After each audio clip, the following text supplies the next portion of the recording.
There are three major types of seismic surveys. هناك ثلاثة أنواع رئيسية من المسوحات الزلزالية: refraction, reflection, and surface wave surveying. المسح الزلزالي الانكساري والمسح الزلزالي الانعكاسي والمسح الزلزالي باستخدام الموجات السطحية. Depending on the specific type of waves being utilized، واعتمادا على نوع الموجات أو مسار الموجة سواء كان منكسر أو منعكس أو الموجات السطحية اللي نستخدمها being utilized المستخدمة في المسح. Each type of seismic survey utilizes a specific type of wave. كل نوع من هذه المسوحات الثلاثة يستخدم نوع خاص من الموجات. For example, reflected waves for reflection survey. على سبيل المثال الموجات المنعكسة تستخدم في المسوحات الزلزالية الانعكاسية. والرفراكتد نفهم من هذا بأنه الرفراكتد ويفز اللي هي الموجات المنكسرة ستستخدم في في المسوحات الزلزالية الانكسارية. وأيضا أخيرا السيرفس ويفز راح تستخدم في مسوحات الزلزالية الخاصة بالموجات السطحية. And its specific arrival pattern on a multi-channel record as it's seen in the figure 3. هذا عندنا فد شكل. الشكل هنا يبين لي أنواع الموجات الزلزالية. A field record تسجيل حقلي زلزالي and interpretation وتفسيره for different seismic events لأحداث زلزالية مختلفة based on the arrival pattern اعتمادا على وصول الموجات. نلاحظ هنا عندي بالتسجيل هذا الخط الأعلى هو يمثل لي الدايركت ويفز، وعندنا وراء الديد شانل هذا راح نشوف انه عندنا الريفراكتد ويفز تظهر لنا. ايضا كل واحد من هذه كل اثر من هذه الاثر هو خاص بالجيوفونات، وهنا عندنا الاوفست اللي هي المسافات بين الجيوفونات بالمتر، وهنا هو الارايفل تايم بالملي سكند. نلاحظ هنا عندنا كل واحدة من هذه الموجات وين تظهر عندنا بداخل التسجيل.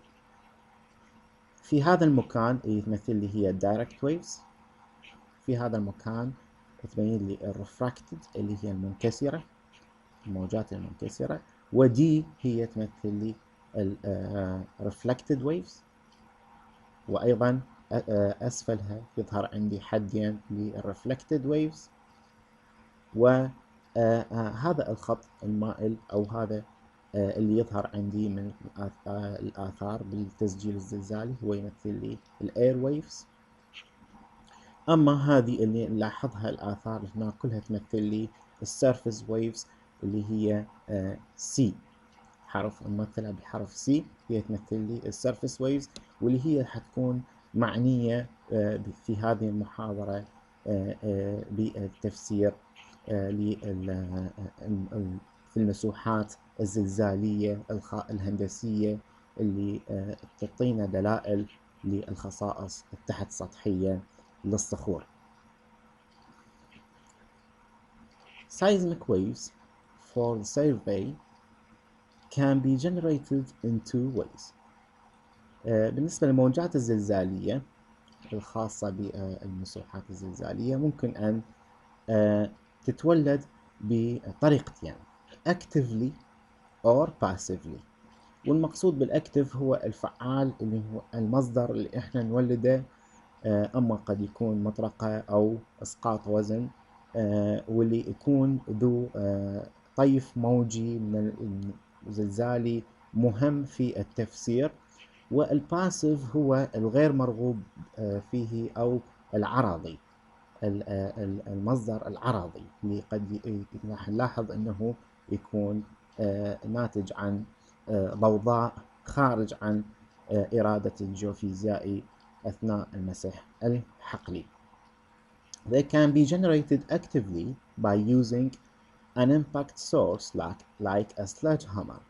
إذا المصدر الأكتف أو الفعال هو اللي يمثل لي السلج هامر أو ويت دروب، اللي هو المصدر اللي يحتاجه الجيوفيزيائي في توليد طيف الموجات الزلزالية المهم في المسح الزلزالي للكشف عن خصائص الطبقات التحت سطحية. Or passively by a natural, for example, tidal motion and thunder, and cultural, for example, traffic activities. أما الباسيف أو المصدر العرضي للطاقة الزلزالية مقصود به الغير مفيد، واللي يكون قد يكون سببه يكون natural اللي هو طبيعي، مثل حالة التأثيرات الماد أو البرق أو الرعد، أو قد يكون سببه هو الكالتشرال اكتيفيتي أو الهيومن اكتيفيتي، مثل حركة المرور أو حركة المشي أو إلى آخره من المصادر العرضية الأخرى. ممكن يكون سيارة، أو ممكن أن يكون أي آلية موجودة في الحقل، حتى لو كانت على بعد تكون هي passive source.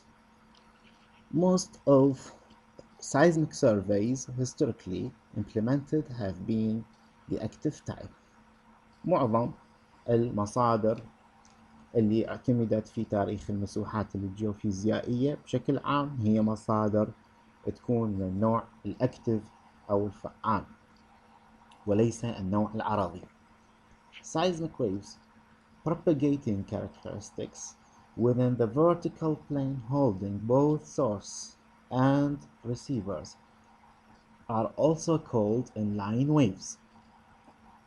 الموجات الزلزالية أو خصائص الموجات الزلزالية المتقدمة خلال مستوى عمودي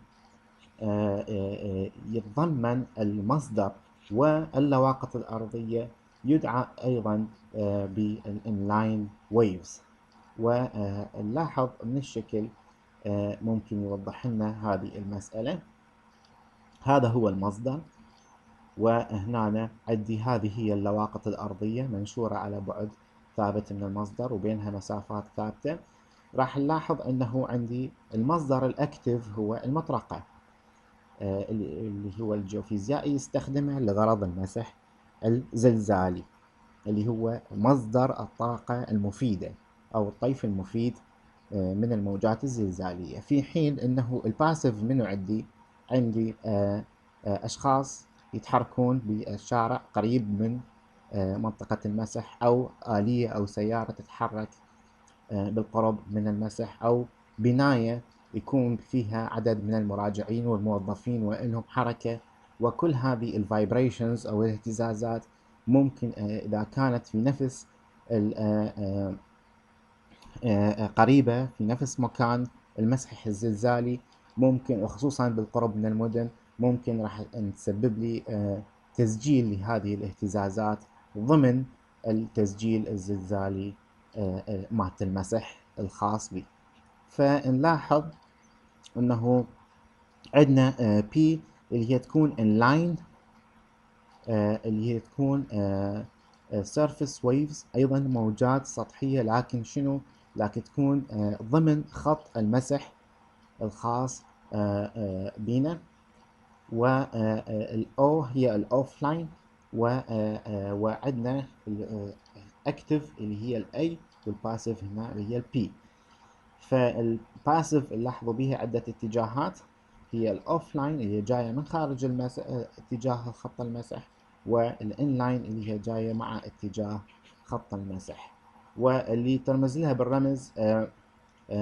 بالرمز A عندنا هي الموجات الأكتف، والباسيف هي بالحرف P.